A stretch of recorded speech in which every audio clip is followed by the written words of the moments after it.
Europe 1, il est 7h23. Europe 1 matin, Maxime Switek. Vue du net, bonjour Maud Descamps. Bonjour Maxime. Vous avez gardé un œil sur Twitter hier pendant le défilé du 14 juillet et vous avez donc découvert que le compagnon de Cécile Duflot, la ministre du Logement, se lâchait littéralement. Xavier Cantat, c'est son nom, a tiré à boulet rouge sur ce défilé en postant toute une série de messages très virulents sur le réseau Twitter. Oui, les défilés militaires ne sont pas sa tasse de thé. Pas question pour Xavier Cantat d'accompagner Cécile Duflot sur les Champs-Élysées et place de la Concorde. Les conjoints de ministres ont pourtant une place réservée dans la tribune officielle, mais Xavier Cantat a clairement écrit sur son compte Twitter tout le mal qu'il pensait de la fête nationale. Dans les années 70, quand on était de gauche, dit-il, on chantait « Abat toutes les armées, vivement que la gauche revienne ». Un message posté quelques heures avant que François Hollande et les membres du gouvernement prennent place dans la tribune officielle.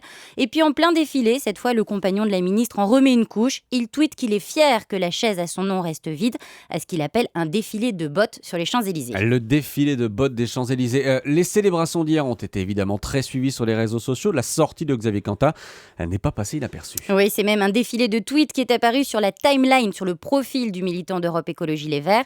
Quelques internautes ont salué sa liberté de parole, tandis qu'une majorité de tweetos, c'est-à-dire des utilisateurs de Twitter, a estimé honteux que le conjoint d'un membre du gouvernement poste de tels messages. Alors, ce qui peut étonner ici, Maud, c'est sa volonté d'afficher son désaccord alors que sa compagne ministre de la République est assise dans la tribune officielle.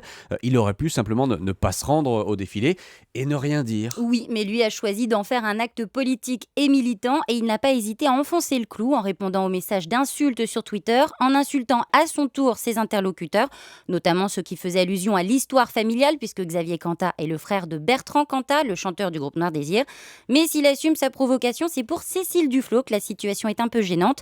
Le service politique d'Europe 1 a tenté de la joindre, elle est restée muette. Son cabinet lui a fait savoir qu'elle se désolidarisait des propos de son conjoint, mais trop tard, sur Twitter, l'image de la ministre était déjà écornée et certains tweetos sont même allés jusqu'à demander sa démission. Voilà, et on attend toujours donc la réponse de la ministre Cécile Duflot. Merci Maud Descamps et à demain.